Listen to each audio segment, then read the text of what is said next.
राम राम शेतकरी मित्रांनो, पाहुयात काल भारतामधून बांगलादेशमध्ये किती गाड्या कांदा एक्सपोर्ट झाला, तसेच त्या एक्सपोर्ट कांद्याला बॉर्डरवरती काल काय बाजारभाव निघाले याची सविस्तर माहिती आपण या व्हिडिओमध्ये जाणून घेणार आहोत की काल किती गाड्यांची एक्सपोर्ट झाली, बाजारभावामध्ये काही बदल होते का याची माहिती पाहूयात। तर मित्रांनो, काल गोजेडांगा बॉर्डर येथे सकाळी 8 वाजेपर्यंत 41 गाड्यांची आवक ही एक्सपोर्ट होण्यासाठी काल गोजेडांगा बॉर्डर येथे 41 गाड्यांची आवक होती।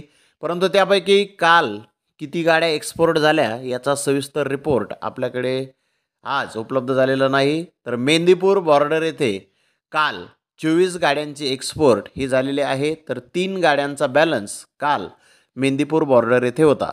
तर मित्रांनो, या दोन्ही ठिकाणाहून जर पाहिलं तर गोजेडांगा येथील रिपोर्ट सविस्तर उपलब्ध नाही, परंतु या दोन्ही ठिकाणाहून काल 50-55 गाड्यांची एक्सपोर्ट ही भारतामधून बांगलादेशमध्ये झालेली असणार आहे। तर मित्रांनो, मध्य प्रदेश येथील कांद्याला 57 रुपयापासून 60 रुपये किलोपर्यंत बाजारभाव काल बॉर्डरवरती निघाले।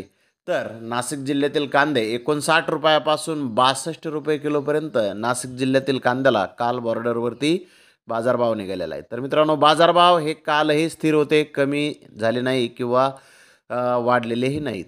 तर धन्यवाद मित्रांनो, आपण माझा व्हिडिओ शेवटपर्यंत पाहिल्याबद्दल। व्हिडिओ आवडल्यास लाईक करा, शेअर करा।